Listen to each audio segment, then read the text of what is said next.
Hey guys, how's it hanging everybody? This is StormPow and welcome to another episode of StormPod. And this week I'm excited to let you guys know that we talked with Choctopus. And Choctopus is a content creator who has had kind of a recent blowing up and a recent up and coming time here in the past year where a lot of his growth has taken place. And we talk a little bit about that and some of the content that he used to do, still does, some of the stuff he's going to be bringing to the table here soon. So I hope that you guys enjoy this episode of StormPod because Choctopus is a really interesting individual and he's very unique in the way that his content is both educational and it's also entertaining. Whereas a lot of content creators can really only do one or the other very well, I think Choctopus has a good way of mixing the two. So I think that he has a lot to bring to the table here and to the discussion. And overall, I think his content is something that a lot of you guys will enjoy. So please be sure to check out his content down below in the description on whatever platform it is that you're currently listening to the podcast on. And be sure to go check him out. He does content primarily on Super Smash Bros, but also a lot of other Nintendo franchises and other franchises in general. He's overall a big, long-time gamer, and he has a pretty wide array of interests, and he has a lot to bring to the table here, like I've said, as far as both knowledge, entertainment, comedic value. Very, very interesting and unique content creator that you all should definitely go check out, and I think that you'll enjoy hearing from. So this week we bring to you an interview with Choctopus, and I hope that you enjoy this episode of StormPod as much as I had fun recording it.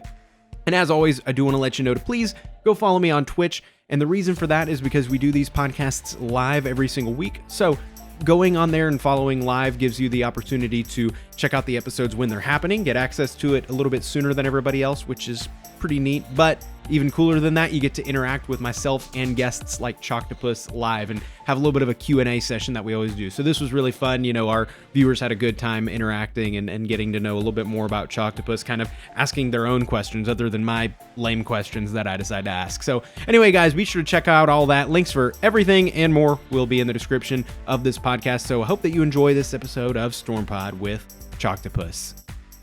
I mean, I am married, so my dating profile probably is non-existent. Something my viewers don't know about me. I guess give me a little more backgrounds, like something personally, something about. Whatever you want, like, you know, like for example, like I really like kayaking and hiking and stuff. So I mean, it could be like an interest or just, you know, maybe a little fun fact or something like that. Well, I've been on the side for the last 13 years. I teach gymnastics. I've taught gymnastics. I was a gymnast kind of for a while, so okay. Like that's something I didn't drop regardless of my career. So I went into digital marketing at a college, and that's the kind of the career path that I followed until I was able to go full-time with content creation. But like on the side of that, all throughout like the last decade and a half, I've been a gymnastics teacher. It's something that I've loved my entire life, and it's something that I still like to do. And a lot of people don't know that. Yeah, that's really interesting. So, like, how do you get into gymnastics really? So it's a little bit of a domino effect. When I was like 14 or 15, I got into martial arts. I started going with a friend to a local martial arts dojo, and I started taking classes. And I got really into it, and they had other classes available. Learn how to do this, learn how to tumble, learn how to, I was like, oh, that sounds cool. I've always wanted to learn how to do flips and stuff. And I kind of became like more of a backyard gymnast. Like it wasn't proper training, but I was still learning how to do things. And then once I moved out to the house I lived in before I moved in with my wife, my parents' old house, I started going to an actual gymnastics gym for like an open workout, and I got into it more and more, and then eventually I started working there because they were looking for people. They're like, you have some training, we'll teach you the rest, don't worry, just be willing to learn. I was like, yeah, sure. And I kind of just like fell in love with the sport as I learned it for myself. So while I was teaching it to people, I was also learning it, and I fell in love with it, and something that I've always wanted to do on my own. Like, I've always wanted to open a gym. Now so much, I don't know if that's ever going to happen. It's a lot of work, and the margins aren't that big. But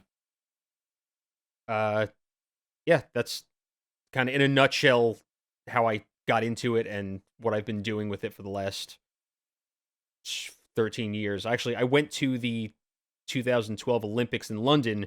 I had tickets to the Olympics, and I went to go see gymnastics live.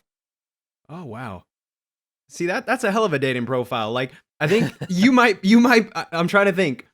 You're one of the only, if not the only guest on here that I've had that's married, and you probably have the coolest dating profile. So that, Thank you. That's why I'm married. Exactly. It's like, apparently, yeah, you must have put that on there. But, okay. So like, do you still do that a lot on the side or not so much? Not so much, although I promised myself I would get back into it and start training more. It's been the last year of kind of navigating the waters as a full-time content creator and working for myself and learning how to pay taxes and basically running a small business. So I've been busy with, all right, I have to set up a schedule, I have to record, I have to edit, I have to stream, and kind of just, like I said, navigating the waters and learning how to exist as a small business. But now that I kind of have a handle on it, I would like to get back into it and start doing more. I mean, I do teach once or twice a week still. Like, that's something that hasn't stopped, because being that I do work for myself, I have to, like, I'm home all day. I'm home, I work from home. I need to find reasons to get out of the house. Yeah. Yeah, that's very true. Or just to kind of, get out, because it can be stressful sometimes, for sure. So you said that you were going to school for marketing. Is that what you said? Mm-hmm. Okay. Yes. So what, did you have any big plans for that or anything, or just kind of go out there and see what the world had? I mean, in the back of my mind throughout college and grad school, I always knew that I kind of wanted to do my own thing. Like, I always saw the end game as me running my own business, whatever that was going to be. So I went to undergrad. I went to St. John's University. I got my BS in marketing. I went to Wagner College, both in New York, and I got my master's in business administration. So I kind of went back to back. I started working for a digital marketing firm during grad school, and then I worked there for about 3 years. And like, my job there was to help small businesses with internet marketing. So it was like helping them set up websites, doing pay-per-click campaigns like Google AdWords. And this is something I haven't talked about in a while, so it's kind of weird to recite an old script. And I was there for 3 years, and it was a small, very, very small company, so there wasn't much vertical growth. And while I was there, I started my YouTube channel, and it's kind of something that I did on the side, and then it eventually outpaced my full-time job, and I was able to do it full-time. But I always wanted to do something in business. I went into college as an accounting major, and then I got 2 years in. Luckily, I only took prereqs, so it didn't really affect me changing my career. But I thought I was going to like accounting. I liked it in high school because I took an elective. Went into college, did about 2 years of accounting. I was like, this is not for me. It's just number crunching, and it's not really my cup of tea. Switched to marketing, which is a little more creative, something I wanted to do more. Yeah. And I mean, marketing's not bad to have, like, going into being a content creator, because I mean, you can actually apply that a lot, actually, for being a content creator. Of course, and it's helped me a lot along the way. Yeah, it's I mean, that's a lot more useful. I hear a lot of stories about people going to school for, like, just completely off the wall stuff, like going in to be like a freaking biologist or something like that, and then ending up as a YouTuber. It's like, at least yours, I feel like, is not wasted at all. Any of your schooling was definitely put to use. It's applicable. I mean, student loans are definitely, a little harder to pay off when I'm relying on a website to pay them, but you're right. It's applicable. It helps me. It has helped me. And I apply my marketing knowledge to just about everything I go into. Are there any principles or anything like that in particular that maybe you picked up from school that you think are useful, or more than others? Honestly, one of the most important is just the KISS method. Just keep it simple. Like, I think people try to over exaggerate, or they try to they put too much thought into something that should just be very simple. Yeah. Like logo, whether it's logo design or coming up with a title for a video, or color schemes. I think people overthink things way too often. Just simple is better. Yeah.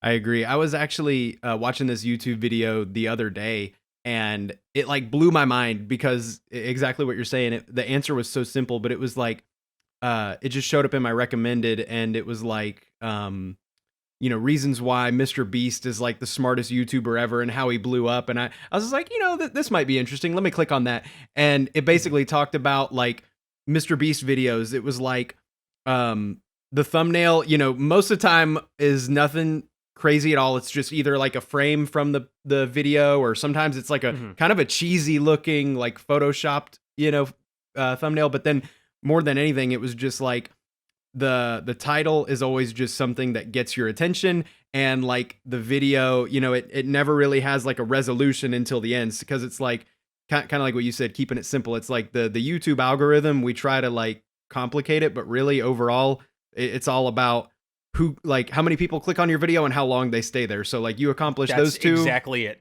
Yeah. So it's like if yeah. Oh, sorry. No, I was good. gonna say YouTube, it rewards time watched. So if you can get somebody to click on a video, all right, that's half the battle. The second half is how much of that video can you get them to watch. And then once YouTube starts to see that, all right, more people are clicking, the percentage is high, and then they're watching 80% of the video, they're going to start pushing your video out to more people. Mm-hmm.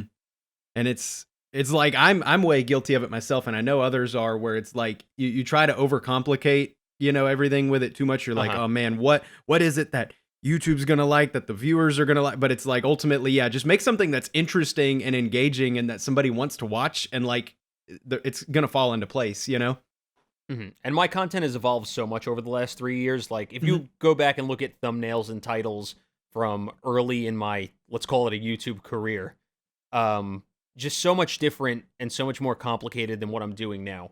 Like, a video that I would have done 3 years ago would have had a 2-sentence long title, because I was like, all right, I have to have the title of the game in there. I have to have some line that's going to try and catch someone's attention. And now, like, I'll use 3, 4, maybe 5 words for a title, and I'll just try to use more empty space for something, as opposed to trying to cram stuff into a thumbnail.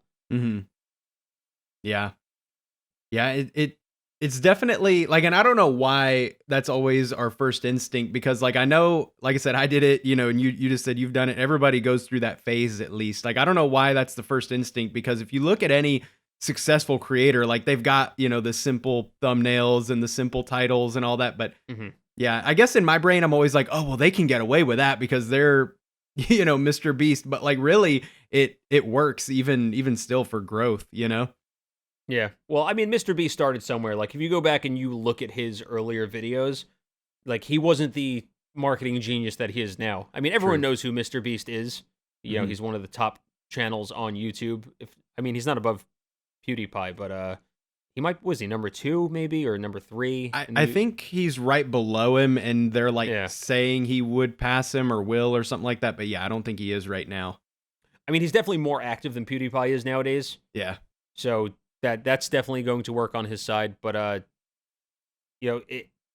all his titles, they are attention grabbing. I gave a house to like a pizza delivery guy, and that's the title. People are going to click on that. They want to see that happen. You watch it, it happens at the end. Exactly. Yeah, that title alone is, you're like, no freaking way, I'm clicking on that right now. And then yeah, like the videos usually, like we were saying, you don't really get what you were looking for until the end. So therefore, you're kind of forced to watch it and all that. So yeah, going back a little bit on some of your old content. Yeah, I was doing some research and everything, and I saw it was around like 2017. And you were doing like a bunch of different games. It was like Pokken Tournament and like DBZ and just like in general, like gaming news and everything like that. Was that your first channel, or did you have like a channel before then? Because I know some people, like, they've been doing it even longer than I think. No, this is my first channel. So my first upload was April 2nd, 2016. So actually, it's just past my 4-year anniversary. Nice. I woke up on April 2nd. I was like, I'm going to upload a video today. And my first video was a really bad audio Pokken tournament video. I was like struggling with my, I guess, my YouTube identity. What did I want to cover? Like, what did I want to play? So I was kind of balancing like Pokemon and Dragon Ball, since those at the time were two things that, I mean, they're still two of my favorite things. But there are two things that at the time I was like, I want to cover this. You know, this is something I could see myself doing long term. And it didn't work because YouTube likes when you do a lot of the same, because it will draw viewers and those viewers will watch if you do more of the same. So luckily now I'm kind of doing more variety stuff and people are actually watching it, which makes me feel good. I don't feel locked into one specific thing. But it was a lot of different things. I was like reviewing Dragon Ball Super episodes and like playing Pokken Tournament and like covering Nintendo news. It was just a mishmash of things, me trying to figure out what I wanted to actually do. Yeah. And I noticed that, one of the first things that kind of picked up was, it was a game that truthfully, I don't even know that I knew existed, but it was Pokemon Duel. Yes. It was like a mobile game, right? Yeah, it was, it seemed very off-brand. Like the branding on it wasn't very good. I forgot the name of the company that developed it, but it was basically just a quick cash grab for the Pokemon company. And then once the revenue started to die, they were like, all right, this game's done. We're going to shut it down. But I started uploading it, and it was actually Rhyme who was like, hey, you should start making content on this game, since I was kind of doing like Dokkan stuff. That's like, anyone who is familiar with Rhyme, he plays a lot of Dokkan and Dragon Ball Legends and a lot of other Dragon Ball stuff. But I was playing Dokkan at the time, and he's like, you should give this game Pokemon Duel a shot. And I was like, oh, why not? So I did, and it started to take off. Like one video popped. I was like, all right, I'll do more.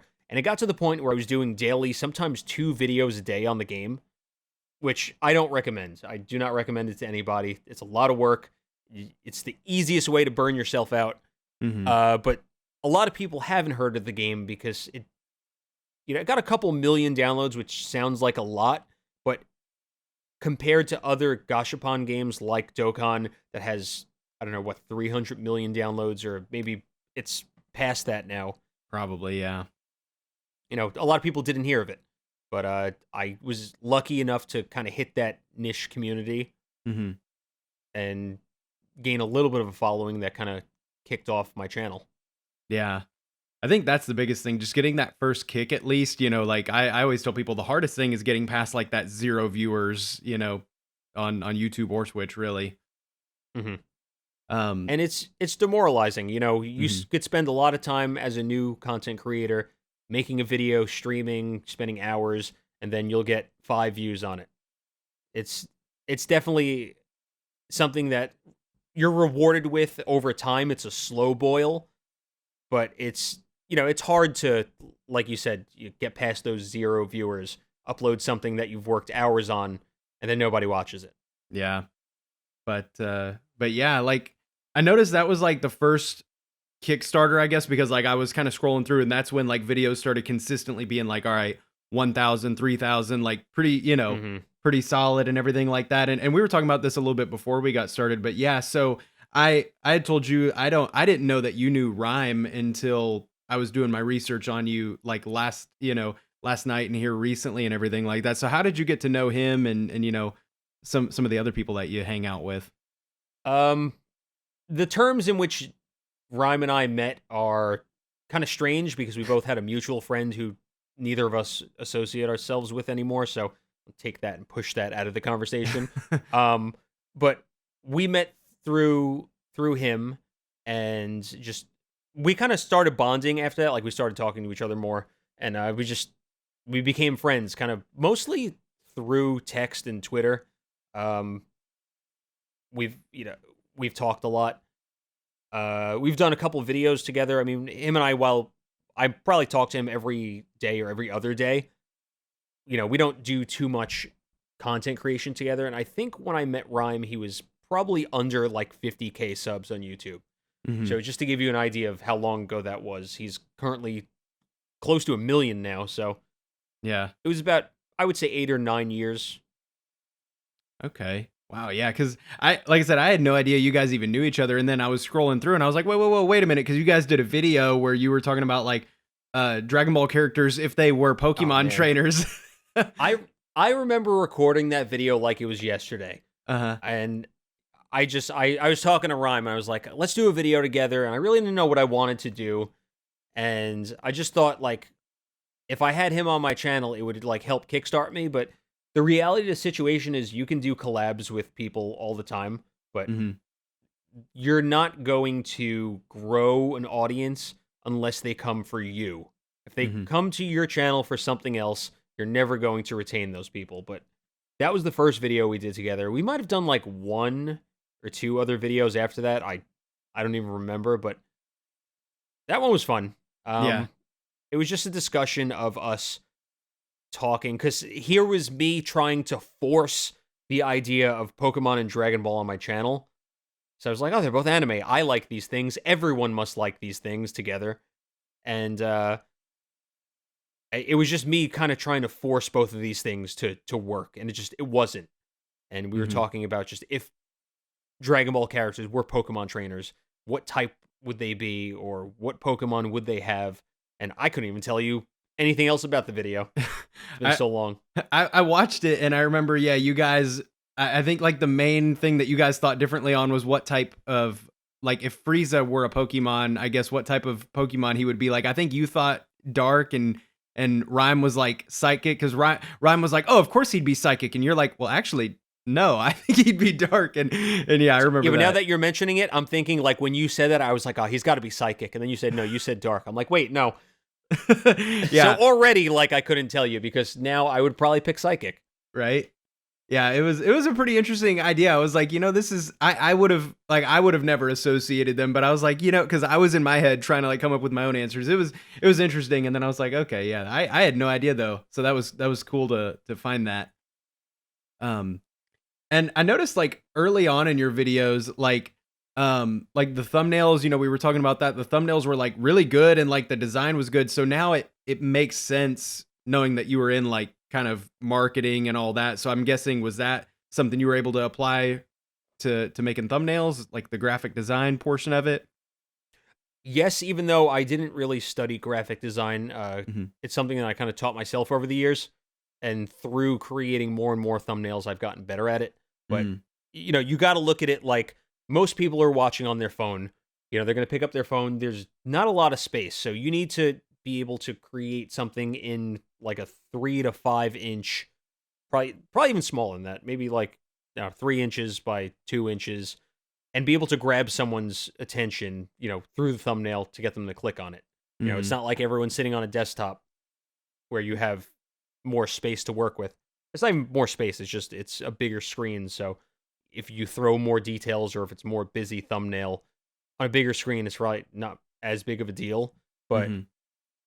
on an iPhone or on an Android, you have to assume that these people are just kind of scrolling pretty quick through YouTube. So you got to create something that's going to catch an eye and will not be too busy on a small device. Mhm. Yeah, because it's like when I'm making my thumbnails, I'm looking at them in like 720p. But of course, when it's on your phone, I mean that's tiny, tiny. Mm-hmm. So yeah, sometimes you gotta do that. I'll like hold control and just like scroll back, and I'll like look at it really small just to be like, okay, yeah. And then because kind of like what you were saying, like always try to put like all this crap in the title or the thumbnail, because you want to include everything and all that, and almost give away the video, but it kind of is really counterintuitive. And you don't have a huge window to grab someone's attention, Mhm. because we live in a world now where people can't focus on things because, you know, phones have made it incredibly hard, because at your fingertips you can do anything. You can search the web, you can go on social media, you look at videos, you can pictures, email, That was something you used to have to sit down in front of a computer to do, and I'm sound like a boomer right now waving my cane around, but it's true. Yeah. No, it's very true because I'm like, I feel that way because I'm 23, and so like in my head I'm like I'm very young, but I feel like I'm exactly with you. I'm like, man, I remember I'm about to say the phrase back in my day, but like literally, yeah, I didn't have email on my phone and all that stuff. Didn't have YouTube on my phone, Mhm. so yeah, all I still to this day I primarily use YouTube on a computer just because like that's what I'm used to, but you See, know, I even predate that because I'm 32, or I'll be 32 in a couple weeks. But uh-huh. I learned how to use the internet when I was 8, and that was signing on to AOL with a 56K dial-up connection. And you know, if someone picked up the phone, you would get knocked off the internet. Mhm. So those were the what I like to call the golden days of the internet, because there wasn't that much to do. You Right. log on, you chat with people, and that was the extent of it. Go on Game Facts. Oh my god, yeah, GameFAQs. I remember every time I'd get a new game or like rent a game, I would go on like GameFAQs or Cheat CC and like look up all the like Easter eggs and little things to do. I used to be a lurker on the message boards. Like, my friend and I, if we knew a new game or a console was coming out, we would be on GameFAQs every single day until Christmas that year, when we would hopefully get it. Just talking about, what news or rumor we read on GameFAQs that day. And that's basically how we lived our lives from, I want to say, 1998 to 2003. Mhm. Yeah. Yeah, I remember I used to be really active on forums. Like I remember the machinima.com forums back when that was a thing. Like I used to be super active there. I used to freaking love like message boards and forums and all that. I mean, we don't like you see them every now and then now, but it's for very like niche audiences. But now I feel like Reddit is like the closest thing to like mainstream forums. I was going to say the same thing. It's Reddit or it's nothing. Yeah. Like sometimes Discord feels a little bit like, but I mean, it's way more like instant. It's more like a chat room kind of deal. But like, I don't know. Yeah, there's nothing really that's completely like, replace that. But it's so weird when I do run into a forum. Like, it's usually when I'm Googling something, like I'm having some sort of tech issue and I like Google and then I'll find some message board and I'm like, well, this thing's still active. Like, this dude has like 4,000 posts. I'm like, what are you guys doing? You'd be surprised. There are very niche message boards that still have a lot of activity. Hmm. But like you said, Discord has become like the chat room. Like, I Yeah. was always a chat room guy. Like, I liked chat rooms. Like, I spent a lot of time on AOL when I was younger, talking to my friends from school. Like, we'd all Friday night, if we weren't out, we would be in a chat room together. And Discord has kind of filled that void. Hmm. Because I remember back like early 2010s, it was Skype. Like I remember like my main friends were like me and it was Omega Pro and ZZ Toasty. We had like a Skype group chat and it was like every day when we got home, like right around like 6 p.m. we would like one of us would just initiate a Skype call to the other two and we'd just be just shooting shit for the evening. The dark days of the internet, having to use Skype voice calls. Oh yeah, it My feels so friends and I, dirty. hours in Skype calls, and just Discord is just so much easier. Yeah. Cause like TeamSpeak was good. There was of course that period. Like it was so easy to just jump in and out, way less commitment than a Skype call. Mhm. But yeah, But yeah. finding servers and connecting could be complicated to somebody who doesn't really know what they're doing. I think Hmm. Discord found the balance of the, again, these are terms that I'll be waving around as a boomer, casual and hardcore gamers, with an interface that's easy to use, but still has enough depth where you can customize a channel for you and your friends, and you can add all these bots and do all these cool things with it. Exactly. Yeah, it's easy enough. Yeah, anybody can make a server and like do whatever they want. But like if you want to like have a huge community on there and like make it more like a forum and have all these moderation tools and different things like that, then go right ahead. Hmm. It's right there. Yeah, Discord. I don't know what could replace it. Like, I mean, these things seem to kind of come and go every 5 or so years, but like Discord's done a good job. They're a powerhouse in the community now. Hmm. Honestly, they I don't even I can't even find any downfalls to Discord. I mean, I'm sure there are some tech downfalls, Hmm. but as far as features, maybe people would like, I mean, I guess now you're able to video chat with more people. You're able to have more people in a call because of, you know, the what's currently going on in the world. Hmm. But other than that, I think Discord is the perfect storm for casual and hardcore gaming. It's easy to jump in and out. Like you said, anyone can create their own server.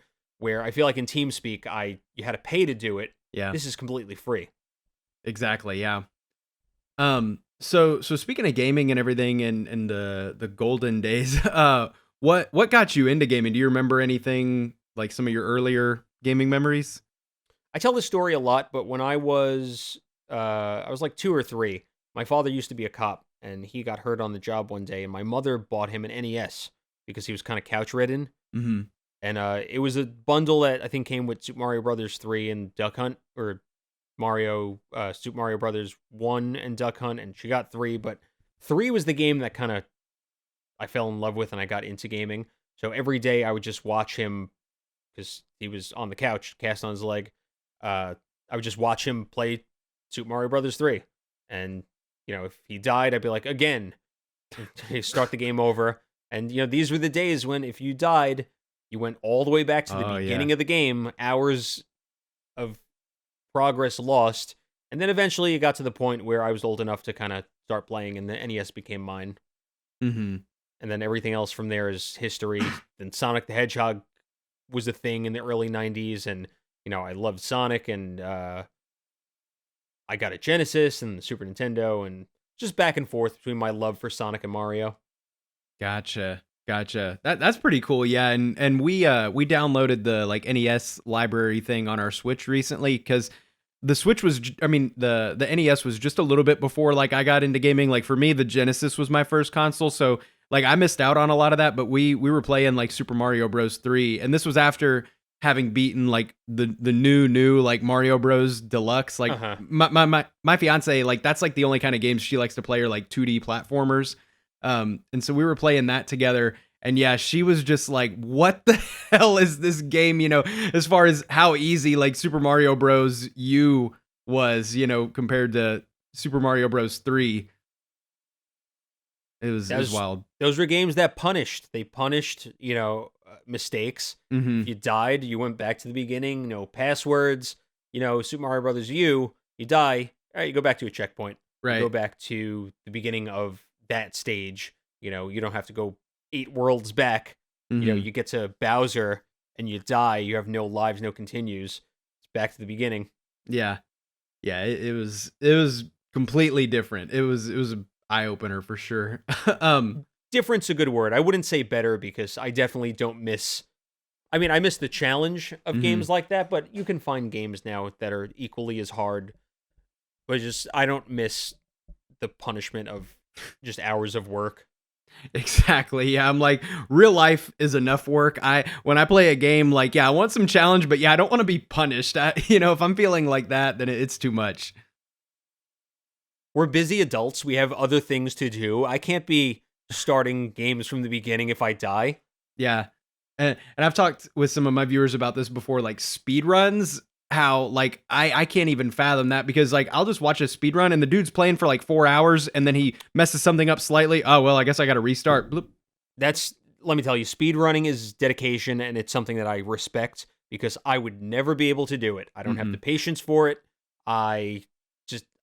It comes down to that. I don't have the patience for it, but it's a learning process and it becomes muscle memory and you have to do something over and over.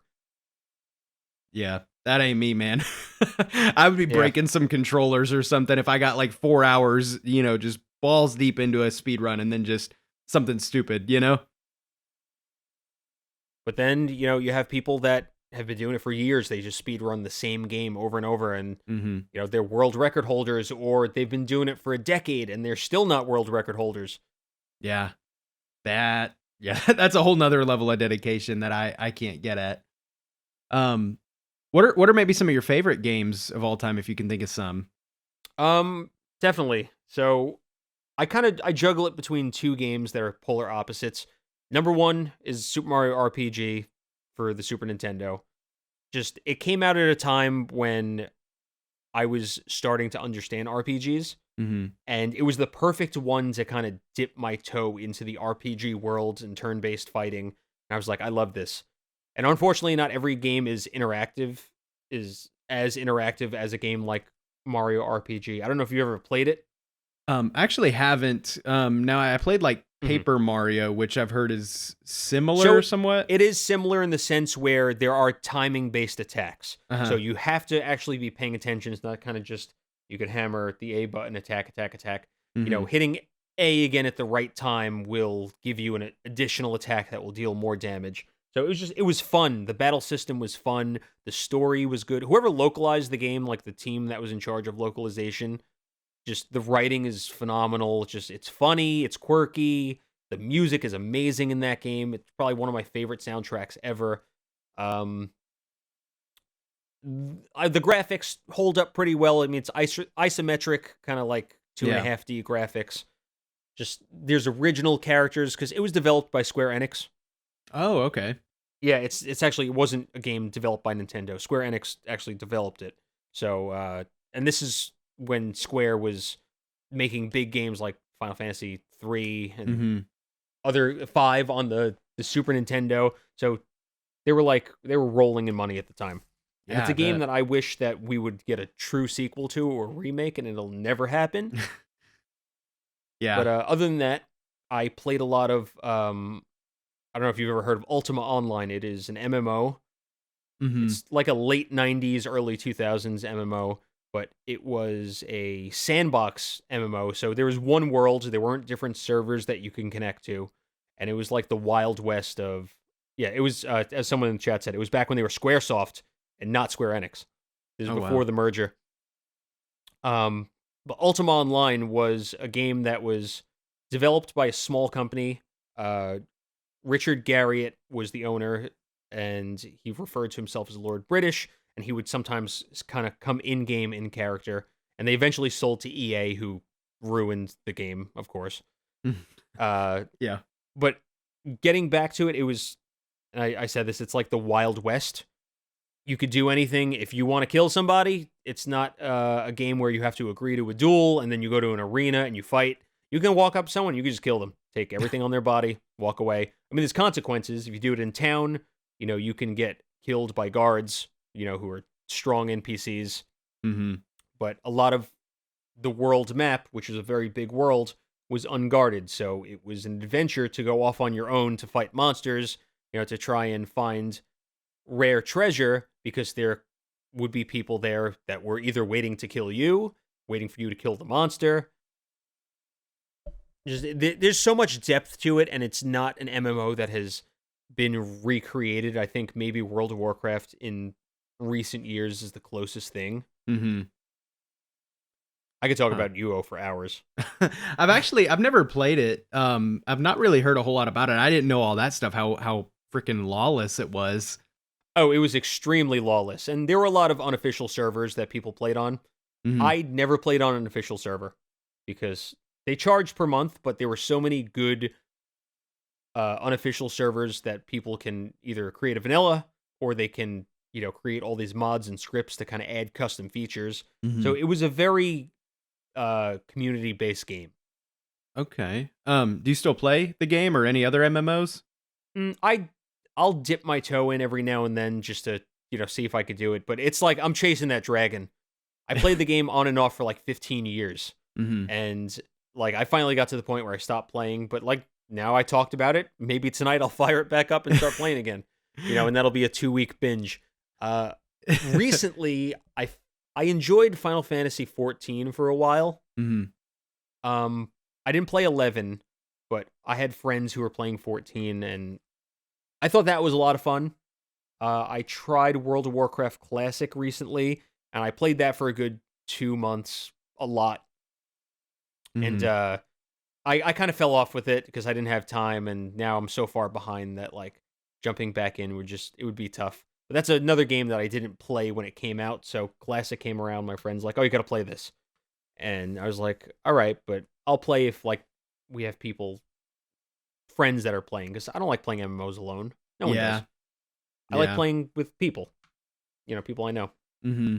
MMOs are great because it's like they're nice to just kind of like, all right, I just got home, time to sit down and like play a game, because you can just log Uh-huh. in and do stuff. But yeah, like you said, it's really hard to to play them by yourself. So like you've got to, and as adults, it's hard to like align your schedule with another adult, to like play a Exactly. game. Yeah. So Are you currently playing any MMOs, or are you an MMO person? so I like MMOs. The last one I tried to get into was Elder Scrolls Online. Hmm. But I pretty much couldn't stay retained on it because, couldn't find people to play with. And like MMOs are hard if kind of like what you said, you don't get in at the right time, or maybe you take some time off and then you come back and you're like, oh, wait, what the hell is this? This is all different. And Yeah, everything can change, patches and new features and expansions. Like Final Fantasy 14 has like 4 expansions. mhm. So if you're not caught up, and you're just getting started, you have a ton of content that you can play through. But endgame people, like they're set in their ways. I have a friend who plays every day. He's been playing since the beginning. He has all the expansions. He's doing raids every other day, just looking for endgame items. But it's tough to jump into. Yeah. Yeah, for sure. And like I watch these like there's this dude on Twitch called Fang Rush, and I watch him sometimes and he does Elder Scrolls videos. And but anyway, like he does all these like competitive battles and stuff, and it's just Uh-huh. I have no freaking idea what I'm watching at all. But like, cause all I hear is just, click, click, click, click, click, and like he's usually pretty silent because he's so freaking in the zone. And like, I have no idea watching or no idea what I'm watching, but I'm like, this is still damn entertaining. Just, how Yeah. crazy those MMOs get. He's got like all these bars of attacks hotkeyed. I mean, he's probably got like a, freaking macros on his mouse and stuff that he's using. It's wild. And that's what every MMO boils down to Mm-hmm. eventually. You're learning how to use macros and hotkeys, and you're doing 10 things at once, and you're micromanaging, and it's a lot. Yeah. So going back a little bit to like, your content and everything like that. So of course you were doing a big, bunch of different things, Pokemon, Dragon Ball, like gaming news, kind of like what you said, just like Nintendo stuff. But when you started doing Smash Bros, it was like late 2018, and that's of course like where like your I guess I would say your most recent and probably your biggest like blow up happened Hmm. was that. So what I noticed was like some how to play Smash videos, which I genuinely appreciate as somebody who is garbage at Smash. But I was like watching the just how to like beginner video, and I'm like, that was such a good idea because Smash is almost one of those games that like in a way can be very overwhelming because there's like like 60 something characters on it, nowadays. Uh-huh. So it's just like, yeah, I have no idea how to get into it. But so when did that idea come to do Smash Bros? Was it just kind of like, I like Smash Bros, we're going to do it, or? Well, Smash Bros. Talking about, going back to talking about favorite games, Smash Bros. Is up there because when Mhm. 64 came out, got 64 on launch day, and from there, Melee came out, and just my friends and I would play the hell out of Melee. Just Mhm. 1v1s, no items, Final Destination, like that whole thing, that whole meme, we were living. And it's just been a common thread through my friend groups my entire life. And Mhm. then the hype of Brawl coming out, which was a huge gap 8 years later or 7 years later after Melee, when we didn't know if there was going to be another Smash Brothers. And that was when I was still using GameFAQs and checking GameFAQs and the Smash Dojo. But I'm kind of going off on a tangent here. Smash is one of my favorite franchises ever, one of my favorite games ever. And I'm happy that I get to play Ultimate for a living. I mean, it feels Mhm. weird to say that because I'm not a pro, I'm just a content creator. And you mentioned the how to play videos, which is kind of the elephant in the room because the earlier so in the competitive Smash community, like some of my earlier guides, even my later guides, are considered garbage. But it was at a point when I Pokemon Duel was dying, Smash was coming out, everyone knew Smash was coming out, and I had to decide to take like 2 steps back to take 3 steps forward kind of Mhm. thing. So I was like, Pokemon Duel is not going to make it much longer. The game's dying. I could see this game going under. And eventually it did the following year. But I was like, all right, I'm going to start covering Smash. I know I might have like 6,000 subs on YouTube, but in the grand scheme of things, that's not that many.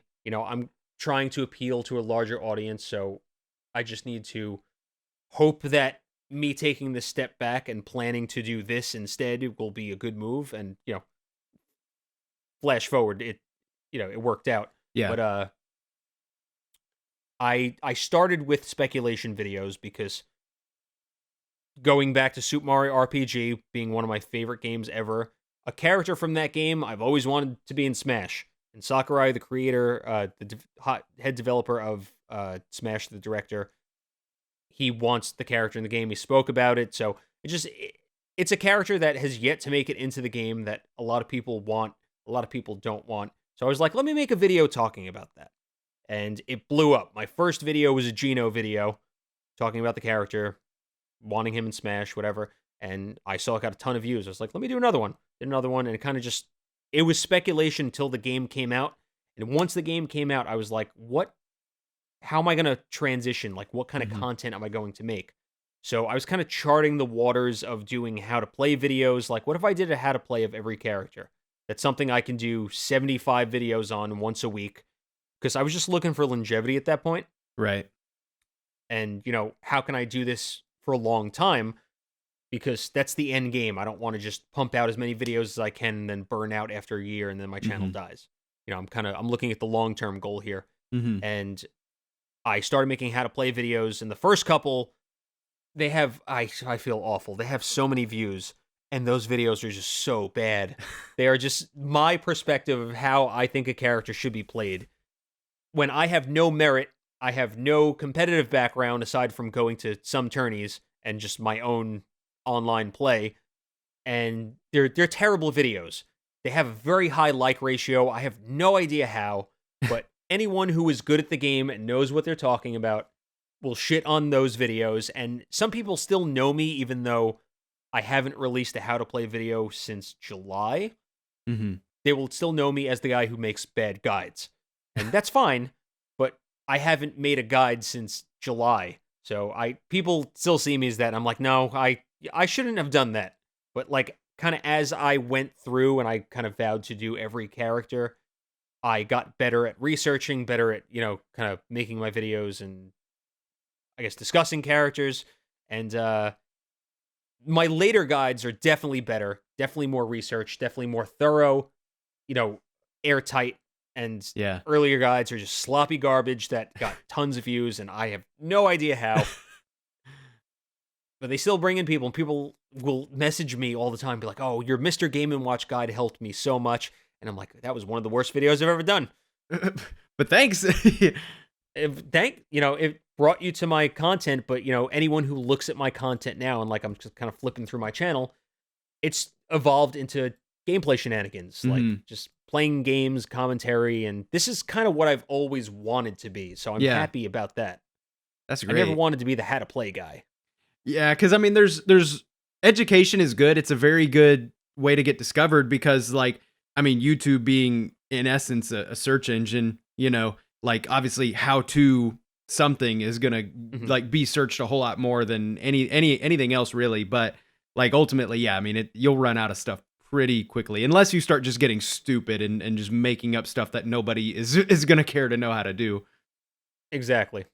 I mean, every now and then I will find myself wanting to do some kind of how-to. Like I did something on Animal Crossing recently on making money, and it's not like Smash. It's not something that, it's going to be ripped apart by the competitive community because it's Animal Crossing. Right. But yeah, no, this is... No, sorry, go ahead. Oh, no, you go ahead. I was just going to end with after 4 years, I eventually got into the type of content that I've always wanted to make. Okay. No, yeah, that's really cool. And it's like, I'm glad to hear that. Now, the good thing about like how-to videos is that traditionally, or I guess more often than not, I would say like super, like tight competitive players are not going to watch them. So hopefully, that's probably why you get such good feedback, because like I said, I was watching them and I couldn't tell any holes in the research or anything. I was like, oh, this is great. I get this, I think I did a good job of making it sound like I knew what I was talking about, but Mhm. in reality, I was appealing to casual players who didn't know where to find competitive resources and know who top players for each character were and where to look. Mhm. So I made it sound like I knew what I was talking about. I mean, that sounds kind of scummy now that I say it out loud, but I'll admit to it. It's not my finest hour. It's not something that I'm most proud of, but it helped me get to something I am proud of. Yeah. Well, I mean, trying to think of how to word this diplomatically, I guess. But I mean, Oh, you could be as obviously, mean as you want. Don't worry. well, I have pretty thick skin. well, it's definitely not mean towards you, but I mean, like, as a content creator, it's like obviously you're doing it to get views. I mean, ultimately you do it because you enjoy it and everything like that. But at the end of the day, doing it for years and years and years, you would like to get some sort of, success or some sort of recognition. Mhm. Like I said, it may not be your sole thing or anything like that, but definitely, you're gonna want to do something that people are gonna want to watch, you know Of or that course. might help you get kind of off the ground. And there's Mhm. nothing wrong with that. And going back to our conversation talking about watch time and like how YouTube rewards, I was like, if I do a how to play on every character, eventually people will click from one to the other and, my videos will get recommended out more because there's Mhm. 75 characters. That's 75 videos. People will binge watch through them to learn different characters. Mhm. And that was my mentality, like kind of trying to work the YouTube algorithm, but also doing something that I liked. But once I got halfway through the Smash roster, or like a third of the way, and I was like, I can't do this anymore. This is so it was just so much work, and just the comment section was still toxic. And I was like, let me just like someone right now is chatting. The Lucas video actually helped me pick up Lucas quite a bit. But if you find any top Lucas player, they will tell you that that is the worst possible Lucas video that you can watch if you want to learn how to play Lucas. But Eriku, thank you. I'm glad it helped you somehow. But there are way better Lucas guides out there. Well, because what I liked about it wasn't about any one character in particular. It was just like how to get into Smash for beginners. What I liked was it covered things that I had not really seen because I haven't really like tried to watch a video on how to learn Smash, but I've talked to my friends and I'm like, oh man, I suck at Smash, and they're like, just keep playing it, and I'm like, I get that, and in essence, you said something very similar, but you were like, here's like 3 or 4 easy characters to play. You were like Mario, Luigi, Samus, you know, play those, and then you're like, play against computers on like low difficulty. Once you get to where Mhm. you can consistently beat them, go to the next difficulty, next, blah, blah, blah. And then I was like, even that simply broke down. I was like, that makes so much sense, but that's like at least a good direction to practice other than just, oh yeah, just keep playing it. Go online, get your ass handed to you, for days and, not really learn That's a anything. video that I would be more proud to recommend to people because it's more general Hmm. feedback and direction. It's not character specifics. Yeah. Like combos can be very specific at percentages with certain characters, against certain other characters. Like you could look at grids that'll make your head spin of can Luigi do a down throw to down air combo against this character at this percent, but not this character at this percent because they could DI out of it. So like I said, it's a little more general. It's me saying, all right, if you want to get better at the game, here's some general tips. Yeah. Yeah. It was definitely interesting, but yeah, I think it's cool though how, like you said, that kind of got you to where you are now, where you can make just kind of some, shoot the shit videos, just kind of messing Yeah. around, doing fun stuff. That, like you said, that's ultimately the goal. Um, so I'll give you your chance here to I guess redeem yourself. Now, I wasn't planning on doing this because I had no idea that you felt that way about some of those videos, but so I feel like I'm on Tosh.0. right, the web redemption for Choctopus. So now with that hindsight, what's some advice you might give to Smash players, some 2020 advice or new players?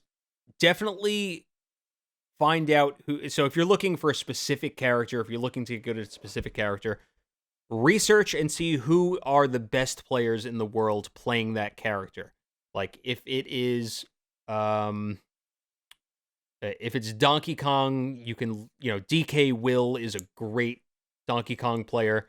If you're looking to play Mario, like Zero doesn't play competitively anymore, but Zero has played a lot of Mario. Just look at your top players for each character and watch what they're doing. See if they have any guides available. There's character-specific discords for each character that has tons of resources and people that all main that character. Look into those character discords. That's probably the gist of it, but if you're looking to get better at the game, just the more you play, the better you're going to get. Learn matchups, learn combos, learn what you can do at certain percentages. Gotcha. Okay. Well, that's good that was to kind know. of a lot to kind of just diarrhea mouth, but No, yeah. I mean, Smash is such a huge game. You can't just be like, here's one piece of advice, you know? Mhm. But, so now, you've had a lot of variety on your channel, and of course, you're, like you said earlier, you're kind of doing some different stuff now and seeing some pretty good results where people will like still watch your other stuff and everything. Is there anything that, whether it be like an old thing that you used to do that you want to bring back, or is there anything new that you're wanting to try and bring on your channel and do that? I started dabbling with additional Nintendo content. Like I started doing Throwback Thursdays. Mm-hmm. So it's not something I'll do every Thursday because I don't upload very often. It is often, but I'll do maybe 2 to 3 videos a week. Yeah. Whereas people upload daily. Like I can't do that. I don't have an editor. I do everything myself. Mm-hmm. But I used Throwback Thursdays to kind of jump into playing retro games or other things that I liked. So I started with Smash 64, and that game actually did well. Just me and a friend playing Smash 64, going back, having fun. Did that with Melee. Today I actually just uploaded the last episode of a Subspace Emissary run. We did a co-op intense Subspace run for Brawl. And I've done some other stuff here and there, like I played Mario Super Strikers. I have played, what else? I'm kind of scrolling through my content to see what I've done on Throwback Thursdays. I actually, 5 months ago, I did a Pokemon Duel video right before the game shut down. And this was my first Pokemon Duel video in a year. Rip. I played Mario Kart Double Dash. So I kind of use Smash as a jumping off point to start playing other first-party Nintendo games. Mm-hmm. So, like, I have plans to maybe do a replay of Breath of the Wild to prepare for the sequel. Just things like that. Right. And I think that's smart because, like, it enables you to have some variety so that way you're not getting burnt out and, like, just playing Smash. But you're doing it in a way you're not like, oh, a lot of people subscribe to me because they like Smash Bros. I'm going to play Five Nights at Freddy's, oh, yeah. Wait, what? My audience isn't interested in this? What? There's a very strong chance that if they are interested in Smash Bros, they're interested in other, Nintendo games and things like that. That was my mindset, and that was also why I wanted to go into Smash. Mm-hmm. Also, it being one of my favorite games, just I knew it would be easy for me to be like, all right, let's play a Mario game, because people who are playing Smash, they most likely like Mario games. Yeah. But I've taken more liberties since then. Like as I've gotten bigger recently, I started playing like Persona 5 because it's a game that I've never played. I've never played a Persona game in my life, but I started streaming Persona 5 because Joker's in Smash, and it has a huge following. People love Persona. It's not something I've ever played, but I'll stream it now, and I'll consistently have a pretty large viewership for something that's not Smash. Mm-hmm. But the goal and the plan was always to use Smash as kind of a springboard to do other things that I like. Yeah. And luckily they all tie together. That's awesome. That's awesome, man. Yeah, someone's saying your Undertale content was great, not gonna lie. Like I streamed Undertale. Undertale is another game that has a huge following that I've never played. Sans is in Smash. I'm happy that I was convinced to play the game because it probably became one of my favorite games ever. Oh, really? So I don't know if you've ever played Undertale, but so well written. The music is amazing. The gameplay is fun. That's a really good idea too. Like with Joker being put into Smash and Sans being put in, and you're kind of like, okay, this is a slightly more obscure character. I don't want to call either of those obscure because I know like those series do have pretty big followings, but like it's not Mario or Link or Sonic, it's so you're like, okay, let's take a look at the game that they're actually from. Like, and that enables you to do something way off the wall. Like not even just like, oh, let me play Mario or whatever. Like now you get to play a JRPG like Persona, and really get the variety out there, but still somehow like be relevant to Smash Bros in a way. Of course. And luckily for me, a lot of my favorite franchises are all bigger ones. They're Mario, they're Zelda. Mm-hmm. So, I mean, Persona, like I said, is not something I've ever played, but I know how loved it is. And it's not something I could see myself making videos on, but like I'll take it to Twitch and I'll stream it. Yeah. And that's the cool thing about Twitch too. I feel like it's easier to have like a focus on YouTube, but then you're kind of like, okay, now people who just want to hang out with me and chat with me, they can do that and I can play whatever I want. Maybe on the channel, go play this because, it's what people come to me for on YouTube. But like over here on Twitch, like the thing that I've always said is like back before live streams were such a thing, like, I feel like people would subscribe way more just for the game that you were playing because like you were uploading videos in like 10-minute chunks and you don't really have to like the dude that much for that. But for a live stream, if I'm going to sit for an hour or more and just like hang out with this guy, like I better love his personality, not just the game he's playing, And after a while, like people look for shortcuts. Like I'll watch content creators that are newer. They want to do collabs with big creators because they think that's going to be their big break. But in reality, it's not. Yeah. People are coming to you for your personality. So if you want a good community, you have to cultivate it from the ground up. Like if you want people that are going to watch your content for you, you need to get them there from, like we were talking about earlier, from 0 viewers. Mm-hmm. Yeah, exactly. And I can definitely agree and vouch with that. Cause like, I've had plenty of people on here and like, you would think, I think like, and I'll admit, like I was even a little bit guilty of it sometimes. Like you have a certain thing where you're like, oh, I collab with this guy, like it's going to be huge. And obviously it helps. It gets you off the ground a little bit and maybe close that gap of like 0 viewers and everything like that. I feel like everybody needs a hand here and there, but like, I think like Afro Sinju is probably the like biggest person that I've had on here. But I mean, like his episode of the podcast only has like 400 views, whereas like Sacred Almighty, his has like several thousand. It's just like certain things, like I guess the name is not always necessarily what's gonna bring people there. Like you said, it's got to be, what's going on in the video and everything like that. And those are also 2 other great guys. Met both of them at PAX for the first time. Mm-hmm.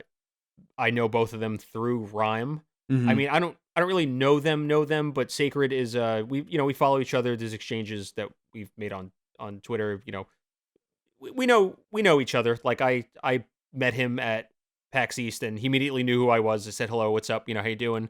Afro, I don't know as much. We've had a couple exchanges, but that's basically it.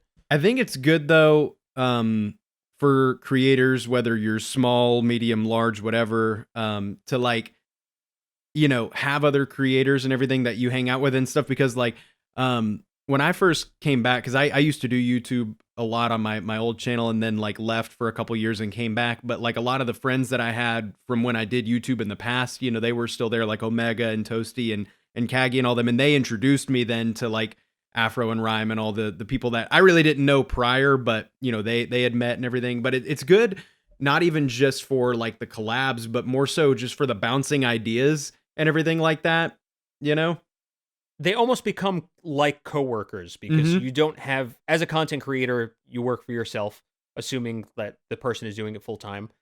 And you don't have coworkers unless you have an editor, unless you're big enough to have people that work for you. Right. But me, who's still kind of on the rise, I say that with some haste because I don't want to ever sound like that cocky, content creator who's like, oh wow, I'm famous. I'm just a normal dude who likes to play games and people like to watch my videos and my streams. Mm-hmm.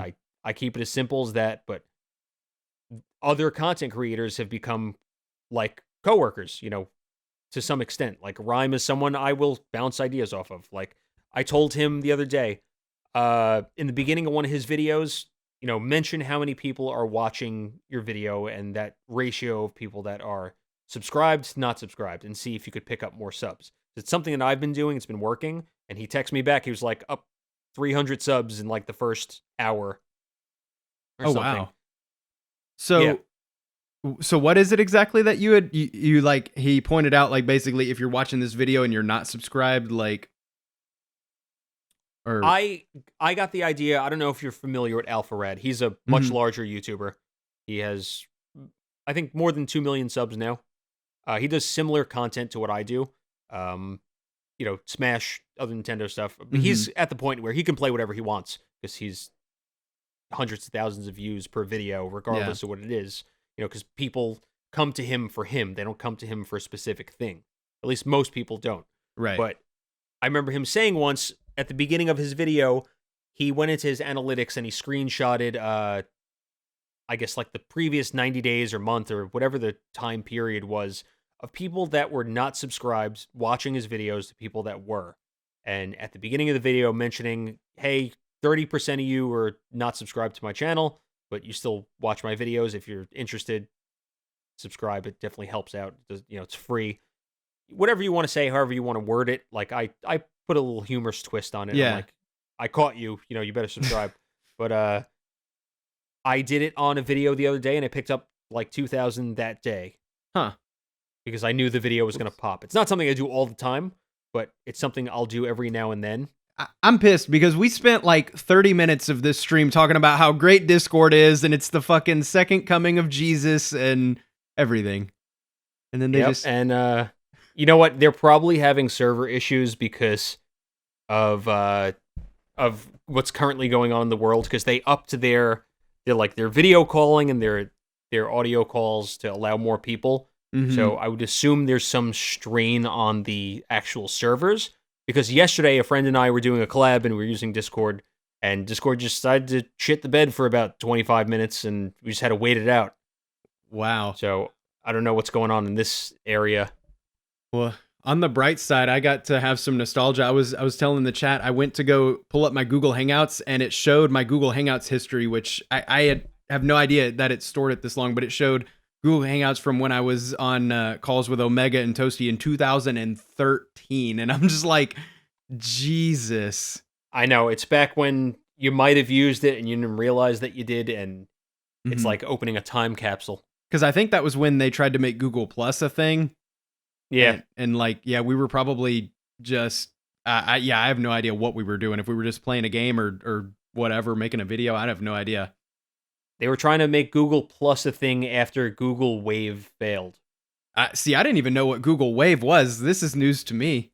It was them attempting to dip into the social media platforms, and then Google Plus was, I guess, the final nail in the coffin. They're like, fuck this, we can't do this anymore. Yeah, we've dumped too much money into this. Let's just stick to searches and ads. Pretty much.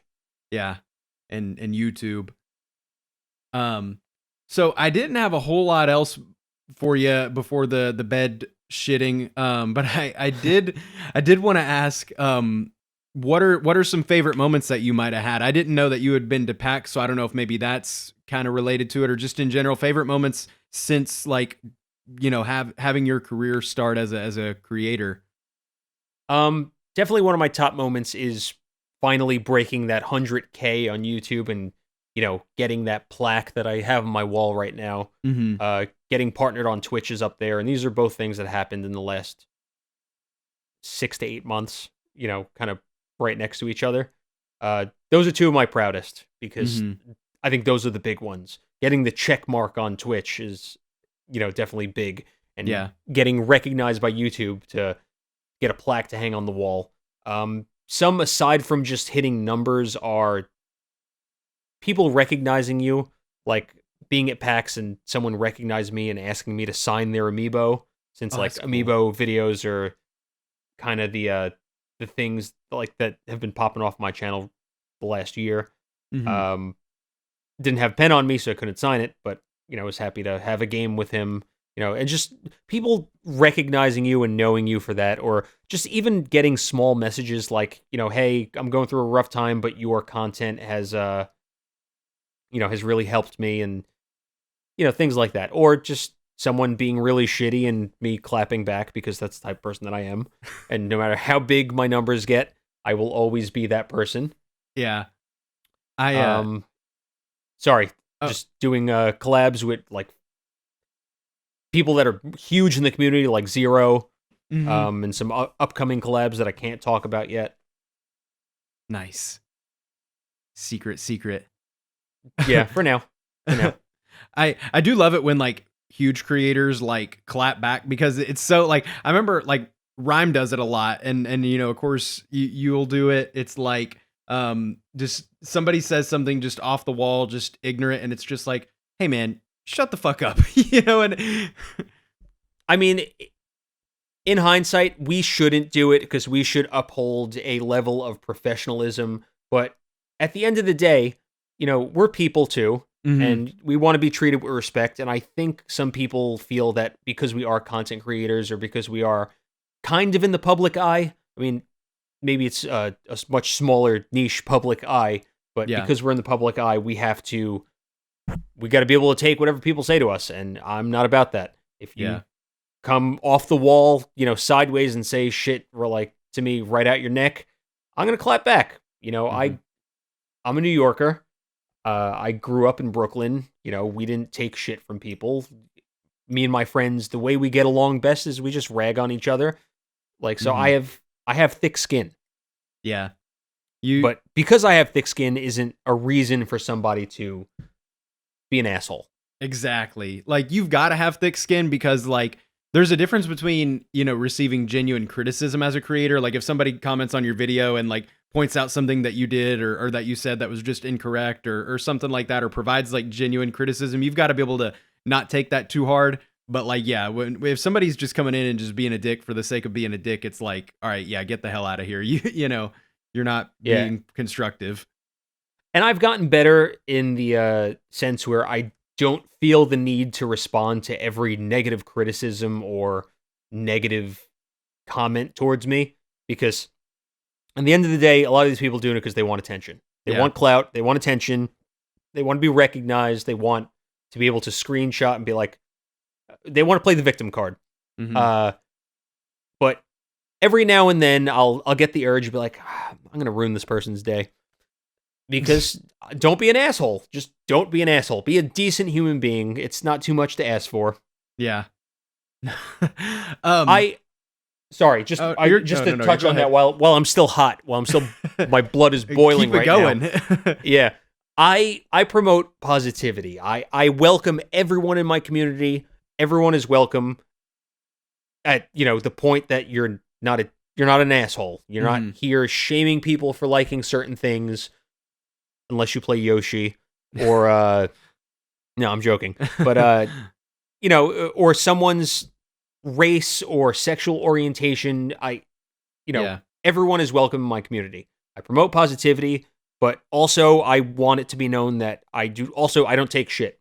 I don't take shit from people. I don't care who you are. I don't care if you're a big creator, small creator. Just be a decent human being.